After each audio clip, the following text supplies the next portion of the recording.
الحمد للہ وحدہ والصلاة والسلام علی من لا نبی بعدہ اعوذ باللہ من الشیطان الرجیم بسم اللہ الرحمن الرحیم۔ انواع العبادہ کے سلسلے میں پچھلی کلاس میں توکل کے اوپر گفتگو ہوئی تھی۔ انشاءاللہ کچھ باتیں جو رہ گئی تھی اس کلاس میں مکمل کرتے ہیں۔ توکل کسے کہتے ہیں، اس کا معنی مفہوم کیا ہے، توکل کیسے کیا جاتا ہے، یہ تمام تفصیلات پچھلی کلاس میں جو ہے وہ بیان ہو چکے ہیں۔ تو انشاءاللہ اس کے آگے سے جہاں سے ہماری بات ختم ہوئی سے وہیں سے شروع کرتے ہیں۔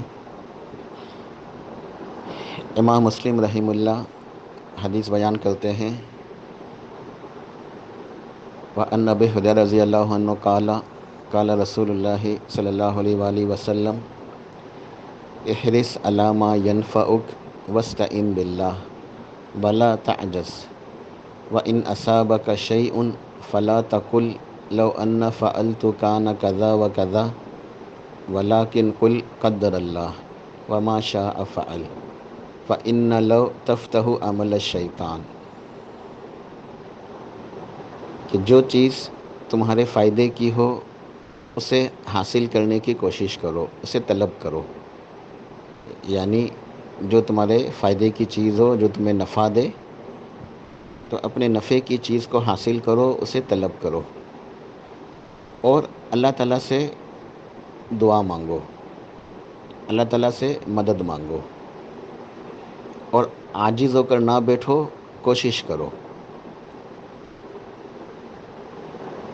پچھلی کلاس میں توکل کے مراتب آپ کے ذہن میں ہوں گے، بلکہ پچھلی کلاس کو اگر ملا کے سنیں تو انشاءاللہ اور آپ کو اچھے طریقے سے یہ دونوں کلاسیں ایک ساتھ سمجھ میں آئیں گی کہ توکل کس طرح کرتے ہیں۔ اللہ کے اوپر یقین ہوتا ہے، پھر دعا ہوتی ہے، بھرپور کوشش کرنی ہوتی ہے، پھر نتیجہ معاملہ اللہ کے سپرد کرنا ہوتا ہے، اور نتیجہ جو بھی نکلے اللہ تعالیٰ کی رضا سے راضی رہنا ہوتا ہے۔ تو اللہ کے نبی علیہ الصلوۃ والسلام ارشاد فرما رہے ہیں کہ جو تمہارے فائدے کی چیز ہے اسے حاصل کرنے کی طلب کرو، اور اللہ تعالیٰ سے مدد مانگتے رہو، اور عاجز ہو کر نہ بیٹھو، کوشش کرتے رہو۔ اور جب تمہیں کوئی چیز پیش آ جائے تو پھر تم یوں نہ کہنا کہ اگر میں یوں کرتا تو یوں ہو جاتا، کاش میں نے یوں کیا ہوتا تو یوں ہوتا،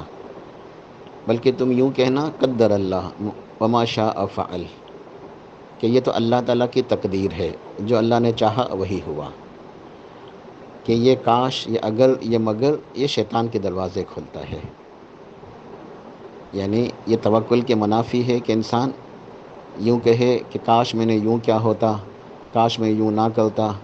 اگر میں نے یوں کیا ہوتا تو یوں ہو جاتا، تو مگر میرے کرنے سے یوں ہاں، اگر تو یہ اگر، یہ مگر، یہ کاش، یہ شیطان کے الفاظ ہیں، اسے شیطان کے دروازے کھلتے ہیں۔ اور مومن کے لیے کیا ہے کہ مومن اللہ تعالیٰ کے اوپر یقین ہوتا ہے، اللہ تعالیٰ کے اوپر بھروسہ ہوتا ہے، اور اللہ تعالیٰ کی تقدیر سے راضی رہتا ہے۔ جب کوئی بھی چیز پیش آ جاتی ہے تو وہ کہتا ہے قدر اللہ وما شاء فعل، کہ اللہ کی تقدیر، جو اللہ نے چاہا وہی ہوا۔ امام بخاری رحمہ اللہ حدیث بیان کرتے ہیں، ان عبداللہ بن عباس رضی اللہ عنہ قال قال رسول اللہ صلی اللہ علیہ وسلم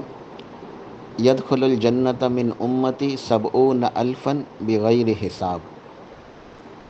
کہ جنت میں داخل ہوں گے میری امت میں سے 70,000 ایسے خوش نصیب جو بغیر حساب کتاب کے ڈائریکٹ جنت میں جائیں گے۔ ان کے اوپر اللہ کا عذاب ہی نہیں ہوگا کہ حساب کتاب دیے بغیر ڈائریکٹ جنت میں جائیں گے۔ کتنی عظیم ترین یہ خوشخبری ہے، اور ایک کتنی عظیم بشارت ہے کہ 70,000، تو ہم تو سوچیں ہمارا تو کوئی چانس ہی نہیں بن سکتا۔ 70,000 تو وہ سب صحابہ اور نیک لوگ، وہ سب 70,000، لیکن ایک روایت میں یوں بھی آتا ہے کہ یہ 70,000 اور ہر 1000 کے ساتھ مزید 70,000، ہر 1000 کے ساتھ 70,000 اور۔ تو بہرحال یہ کون لوگ ہیں جن کا اللہ تعالیٰ کے اوپر توکل مکمل ہے، کامل توکل کرنے والے ہیں، مکمل توکل کرنے والے۔ تو ارشاد فرمایا یدخل الجنت من امتی سبعون الفا بغیر حساب ہم الذین لا یسترقون ولا یتطیرون وعلی ربہم یتوکلون، یہ وہ لوگ ہیں جو دم جال طلب نہیں کراتے، جو پرندے نہیں اڑاتے، فال وال نہیں نکلواتے، بلکہ اپنے رب کے اوپر مکمل توکل کرتے ہیں۔ بھئی یہاں دو باتیں ہیں جو ذرا سمجھنے کے لیے اہم ہے، اس کو سمجھیے گا انشاءاللہ۔ لا یسترقون اس کا مطلب کیا ہے؟ دم کرنا، میں کوشش کروں گا کہ زیادہ بات لمبی نہ ہو جائے، آسان کم لفظوں میں سمجھا دوں۔ دم کرنا یعنی ہم کسی کے اوپر، بیمار کے اوپر دم کرتے ہیں، تو یہ دم دو طرح کا ہوتا ہے، ایک شرعی دم اور ایک غیر شرعی۔ جو غیر شرعی دم ہے نا، وہ یہ ہوتا ہے کہ جو دم کرنے والا ہے اس کا اپنا عقیدہ صحیح نہیں ہے، اس کا اپنی توحید ہی صحیح نہیں ہے، اس کا اپنا ایمان صحیح نہیں ہے، چاہے وہ کسی بھی چیز سے دم کرے، جب تک اس کا اپنا عقیدہ صحیح نہیں ہے اس کا ہر دم بیکار ہے۔ اگر کوئی غلط عقیدے کا شخص ہے، اگر وہ چاہے قرآن پاک کی آیت سے بھی دم کرے تو وہ دم نہیں ہے، اس کا اپنا عقیدہ ہی غلط ہے۔ دوسری بات یہ کہ عمومی طور پہ یہی دیکھا گیا ہے کہ جن کا اپنا عقیدہ صحیح نہیں ہوتا نا، تو وہ قرآن پاک سے اور یہ صرف دکھاوا کرتے ہیں کہ شروع میں کچھ آیتیں پڑھیں گے، عام لوگ سیدھے سادھے بولے والے بیچارے وہ کہیں گے ہاں یار دیکھو حضرت جی جو ہے نا وہ دم کر رہے ہیں تو قرآن پاک کی آیت پڑھ رہے ہیں، یہ بلا وجہ جو ہے نا یہ وہابی لوگ انہیں کہتے ہیں کہ جو ہے نا یہ صحیح نہیں ہے۔ پھر وہ بیچ میں جو ہے نا کچھ ایسی چیزیں لے آئیں گے جو قرآن اور ذکر اذکار اور دعاؤں سے ہٹ کے ہوں گی، تو عام لوگوں کو پتہ نہیں چلے گا۔ تو بہرحال یہ غیر شرعی دم ہے، ٹھیک ہے، جو کرنے والے کا عقیدہ صحیح نہ ہو اور وہ دم قرآن پاک کی آیات اور ذکر اذکار اور دعاؤں کے علاوہ ہو، ٹھیک ہے، تو یہ غیر شرعی دم ہے، یہ شرکیہ دم ہوتا ہے، ٹھیک ہے۔ جو شرعی دم ہے اسے ہم مسنون دم بھی کہتے ہیں، یہ ہوتا ہے قرآن پاک کی آیات سے اور ذکر اذکار اور دعاؤں سے۔ تو یہ اس کے لیے شرط یہ ہوتی ہے کہ جو دم کرنے والا ہو اس کا اپنا عقیدہ صحیح ہو، اس کا اپنا ایمان صحیح ہو، وہ توحید والا ہو، اور وہ دم کرے قرآن پاک کی آیات سے اور اذکار یعنی ذکر اذکار اور دعاؤں سے، تو یہ ہوتا ہے مسنون دم، اور یہ صحیح ہے۔ یہ خود اللہ کے نبی علیہ الصلوۃ والسلام نے بھی یہ دم خود اپنے آپ پر کیا ہے، صحابہ کو سکھایا ہے، صحابہ یہ دم کرتے تھے، تو یہ دم صحیح ہے قرآن پاک کی آیتوں سے۔ خود اللہ نے ارشاد فرمایا وَنُنَزِّلُ مِنَ الْقُرْآنِ مَا هُوَ شِفَاءٌ وَرَحْمَةٌ لِّلْمُؤْمِنِينَ، اس قرآن کو ہم نے نازل کیا جس کے اندر مومنوں کے لیے رحمت بھی ہے اور شفا بھی ہے۔ تو اللہ پاک نے تو قرآن کے اندر رحمت رکھی ہے،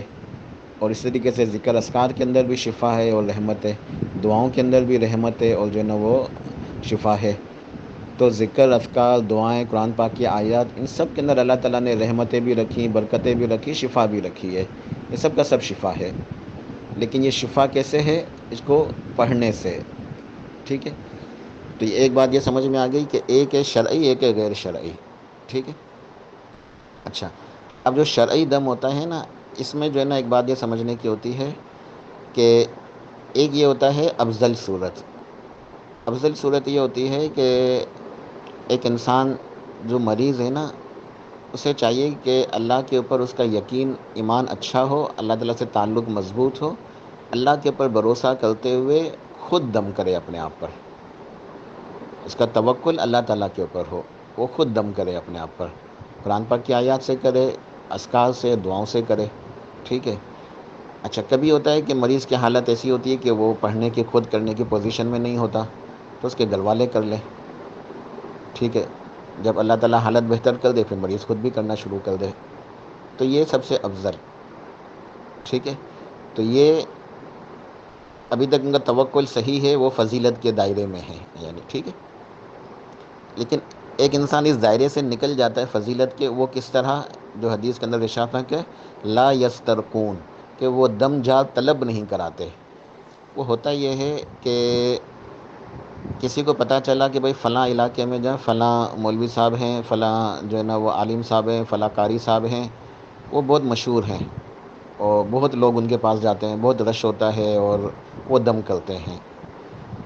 تو وہ انسان جو ہے وہ خود دم کرنا چھوڑ دے، اور مریض بھی خود اپنے آپ پہ دم نہ کرے یا گھر والے بھی اس کے نعت کریں، بلکہ ان کے ذہن میں یہ بات آ جائے کہ ہم ان کے پاس چلے جاتے ہیں، وہ بہت مشہور ہیں، ان کے پاس بڑا رش ہوتا ہے، تو ان سے دم کراتے ہیں۔ ہوتا یہ ہے کہ جب انسان ان کے پاس جائے گا نا دم کرانے کے لیے، تو اگر ان کا عقیدہ صحیح ہے اور وہ دم جو ہے وہ صرف قرآن پاک کی آیت سے اور دعاؤں سے اور اذکار سے کرتے ہیں، تو وہ شرک کے زمرے میں نعوذ باللہ نہیں آئیں گے، نہ یہ گناہ کے زمرے میں آئیں گے، وہ صحیح ہے، ان کا عمل وہ صحیح ہے، یعنی وہ گناہ کا اس میں کوئی حکم نہیں لگے گا۔ لیکن وہ جو توکل کی فضیلت ہے نا، اس فضیلت کا جو دائرہ ہے اس سے وہ نکل جائیں گے،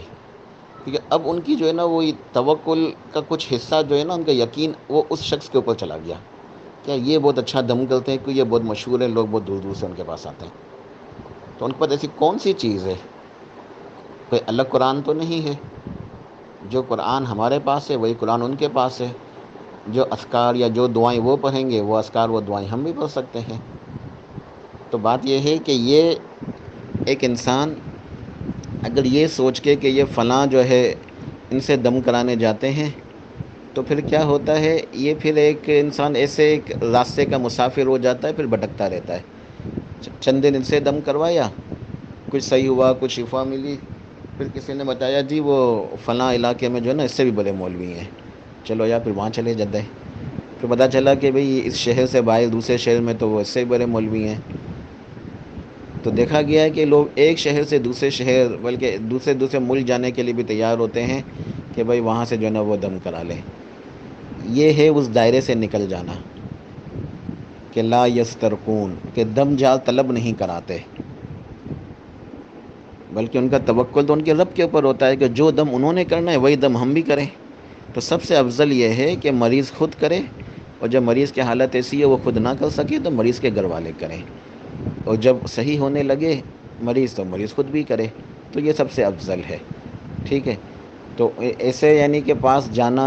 اچھا ہاں کچھ ایسی کنڈیشنز ہوتی ہیں کہ کوئی ایسے کچھ جادو وغیرہ کی کچھ ایسی چیزیں ہو جاتی ہیں جو عام آدمی کی سمجھ میں نہیں آ رہی ہوتی ہیں، اور اس کو ایک رہنمائی چاہیے ہوتی ہے کہ یہ مسئلہ ہے تو کیا کرنا چاہیے۔ تو رہنمائی کے لیے، سیکھنے کے لیے، اپنے مسئلے کو دریافت کرنے کے لیے کسی عالم سے رجوع کرنا یہ بالکل صحیح ہے اور یہ مطلوب ہے، کیونکہ علم تو ہر چیز کے اندر چاہیے نا ہمیں۔ العلم قبل القول والعمل، علم تو سب سے پہلے چاہیے، بغیر علم کے تو کوئی کام ہو نہیں سکتا، تو دم کرنے کے لیے بھی علم چاہیے۔ اب ایسے کچھ جو ہے نا وہ ہوتے ہیں مسائل، اکثر جو ہے نا وہ سوالات بھی پوچھے جاتے ہیں لوگوں کے، ایسے جو ہے نا وہ مسائل ہوتے ہیں، تو وہ لوگ پریشان ہوتے ہیں کہ کیا کریں، ان کا حل کیا ہے۔ تو یہ وہ کیٹیگری نہیں ہے کہ وہ اس فضیلت سے نکل گئے، وہ یہ ہے کہ وہ توکل جو ہے نا کہ بھروسہ اللہ کے اوپر ہے، یقین اللہ کے اوپر ہے۔ یہ تو ایک یہ کہ بھئی ہم سیکھنا چاہ رہے ہیں، ہمیں علم ہو کہ ہم نے کیا کرنا ہے، کیسے کرنا ہے، تو کسی عالم سے رجوع کریں گے، تو جو صحیح عالم ہوتے ہیں وہ کیا کرتے ہیں، وہ رہنمائی کرتے ہیں، وہ بتاتے ہیں کہ یہ آپ کا مسئلہ ہے، اس کا یہ علاج ہے، اس میں آپ نے یہ پڑھائی کرنی ہے، یہ فلاں آیت آپ پڑھیں، اس طریقے سے پڑھیں، یہ ذکر ہے، یہ اذکار ہیں، یہ دعائیں ہیں، ان کو پڑھیں، اس طریقے سے پڑھیں۔ تو یہ بالکل عین مطلوب ہے، یہ صحیح ہے، یہ سنت ہے، یہ ایمان ہے، اس کے اندر کوئی مسئلہ نہیں ہے۔ تو ایک عالم سے مشورہ کر لینا، ایک عالم سے سیکھنا، اسے اپنا مسئلہ دریافت کرنا، تو یہ بالکل صحیح ہے۔ لیکن اصل چیز کیا ہے کہ نہ بھروسہ عالم کے اوپر ہونا چاہیے، نہ بھروسہ کسی راقی دم کرنے والے کے اوپر ہونا چاہیے، نہ بھروسہ کسی اور کے اوپر ہونا چاہیے، بھروسہ توکل صرف اور صرف اللہ تعالیٰ کے اوپر۔ یہ تو ہمیں سکھانے کا ذریعہ ہے کہ ان کے پاس علم ہے، یہ ہمیں بتائیں گے کہ بھئی آپ کے مسئلے کے اندر یہ آیتیں زیادہ مؤثر ہیں، آپ کا فلاں مسئلہ ہے، آپ یہ آیتیں زیادہ پڑھو، اور اس طریقے سے پڑھو، آپ فلاں دعائیں پڑھو، آپ فلاں جو ہے نا اذکار کرو، یہ ذکر آپ کے لیے زیادہ فائدہ مند ہے۔ تو وہ آپ کو جو رہنمائی دیں گے، آپ کو علم کی باتیں بتائیں گے، ان کی باتوں پہ عمل کریں، وہ کتاب و سنت کے مطابق آپ کی رہنمائی کر رہے ہیں، تو یہ بالکل صحیح ہے۔ لیکن میں بنا کہ کچھ لوگ تو بس وہ لوگوں کے پھر پیچھے بھاگتے رہتے ہیں کہ بھئی فلاں سے دم کرانے جائیں گے، یہ زیادہ مشہور ہے تو ان کے پاس سے آگے جائیں گے، پھر آگے جائیں گے، تو یہ وہ چیز ہے، پھر وہ توکل کی فضیلت کا جو دائرہ ہے اس سے نکل جاتے ہیں۔ تو ہم الذین لا یسترقون، یہ دم جار کرانے والوں کے پیچھے بھاگتے نہیں ہیں، بلکہ اپنے رب کے اوپر توکل کرتے ہیں۔ خود مریض دم کرتا ہے یا مریض کے گھر والے کرتے ہیں، کسی عالم سے رہنمائی لیتے ہیں، علم حاصل کرتے ہیں، یہ بالکل صحیح ہے، لیکن توکل اللہ تعالیٰ کے اوپر ہوتا ہے، ٹھیک ہے۔ ولا یتطیرون، اور نہ یہ فال نکالتے ہیں، نہ پرندے اڑاتے ہیں، جیسے قدم قدم پہ لوگ شگون لیتے ہیں، بدشگونی، اور پہلے عربوں کے زمانے میں تو وہ تیر چلایا کرتے تھے، تیروں کے ذریعے قسمت کا حال معلوم کرنا۔ آج کل الگ الگ جو ہے نا وہ طریقے ہیں، نجومی ہیں آج کل۔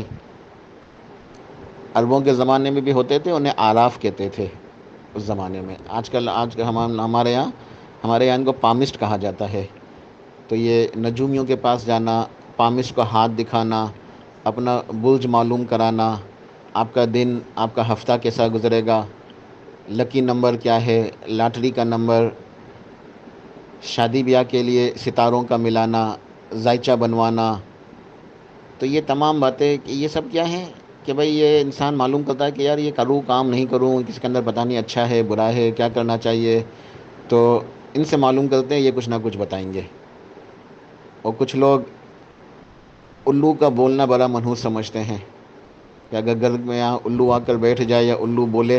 تو کوئی نہ کوئی جو ہے نا بہت خطرناک کام ہوگا، کسی نہ کسی کی میت ہو جائے گی یا کوئی حادثہ ہو جائے گا۔ اگر گھر سے نکلتے ہوئے کوئی کالی بلی راستہ کاٹ گئی تو واپس آ جاتے، آگے جائیں گے تو حادثہ ہو جائے گا۔ تو اسی طریقے سے وہ کوئی پرندے اڑا کے اور کچھ اس طریقے سے جو ہے نا وہ مختلف طریقوں سے فال نکلوانا، تو یہ جتنے بھی اس طرح کی چیزیں ہیں یہ توکل کے منافی امور میں سے ہیں، یہ توکل کے منافی امور میں سے ہیں۔ اسی طریقے سے کچھ لوگ داغے باندھتے ہیں، تعویذ لٹکاتے ہیں، تعویذ، کالا دھاگا باندھنا، لٹکانا، مالا، منکا، یہ تعویذ گنڈے وغیرہ، یہ سب کیا ہے؟ یہ سب اسلام کے اندر منع کیوں ہے کہ یہ ان کا تعلق، ان تمام چیزوں کا تعلق توکل سے ہے، کہ انسان کا توکل جو ہے نا وہ ان تعویذ کے اوپر ہوتا ہے کہ یہ تعویذ جو ہے نا یہ کچھ کرے گا، تعویذ کے اندر طاقت ہے۔ یا یہ جو ہمیں بتا رہے ہیں یہ پامس وغیرہ کہ یہ فی الحال آپ کے ستارے گردش میں ہیں، یا بچوں کی جو ہے نا یہ شادیاں نہ کرو یہاں کیونکہ دونوں کے ستارے میچ نہیں ہو رہے، یا فلاں دن جو ہے نا شادی نہ کرو، یا فلاں دن جو ہے نا یہ سفر نہ کرو، فلاں دن آپ نے جو ہے نا اچھا ہے آپ کے لیے، کوئی بھی نیا کام کرنا ہے تو اس دن شروع کرو، تو یہ سب کیا ہے؟ یہ توکل کے منافی ہیں ساری چیزیں، کہ بندے کا یقین ہے ہی نہیں اللہ تعالیٰ کے اوپر، تو انہی جو ہے نا فضولیات میں الجھا ہوا ہے۔ تو یہ توکل کے سارے منافی امور ہیں۔ تو ارشاد فرمایا کہ میری امت کے 70,000 خوش نصیب ایسے ہوں گے جو بغیر حساب کتاب کے جنت میں جائیں گے۔ تو یہ وہ لوگ ہیں جو دم جار کرانے کے لیے دم کرانے والوں کے پیچھے نہیں بھاگتے، بلکہ افضل صورت کو اختیار کرتے ہیں، یعنی خود دم کرتے ہیں یا اپنے گھر والوں کو خود دم کرتے ہیں، ٹھیک ہے۔ اور کسی عالم سے رہنمائی لینا یہ بالکل صحیح ہے، یہ بالکل صحیح ہے، یہ فضیلت میں ہی شامل ہے، انشاءاللہ یہ فضیلت سے نہیں نکلیں گے۔ لیکن جن کا توکل ہی جو ہے نا وہ عالموں کے اوپر چلے جائے گا کہ بھائی فلاں عالم کے پاس جائیں گے، اس سے بلا فلاں عالم سے دم کرائیں گے، تو وہ اس فضیلت کے دائرے سے نکل جائیں گے۔ اور یہ وہ لوگ ہیں جو دم جار وغیرہ نہیں کراتے، جو پرندے نہیں اڑاتے، اور بدفالی اور یہ شگون وغیرہ ان چیزوں کو جو ہے نا یہ نہیں کراتے، اور یہ تعویذ گنڈا اور یہ داغا لٹکانا، ان سب سے جو ہے نا یہ دور رہتے ہیں۔ وَعَلَىٰ رَبِّهِمْ يَتَوَكَّلُونَ، بلکہ اپنے رب کے اوپر کامل توکل کرنے والے ہیں۔ تو جس کا توکل رب کے اوپر مکمل ہوتا ہے، حقیقی طور پہ کامل یعنی توکل کا حق ادا کرتے ہیں، تو وہ ایسے خوش نصیب ہیں کہ اللہ تعالیٰ ان کو ڈائریکٹ جنت میں جو ہے نا وہ جگہ عطا فرمائے گا۔ تو اس وائس کو انشاءاللہ میں مکمل کرتا ہوں، کچھ چیزیں آخر کی رہ گئی ہیں دوسری وائس میں۔ اللہ تعالیٰ سے دعا کرتا ہوں کہ اللہ سبحانہ و تعالیٰ ہمیں توکل کا حق ادا کرنے کی توفیق عطا فرمائے۔ اور ہمارا نام بھی اسی فہرست میں لکھ دے جو بغیر حساب کتاب کے جنت میں جائیں گے۔ سبحان ربک رب العزت عما یصفون وسلام علی المرسلین والحمد للہ رب العالمین۔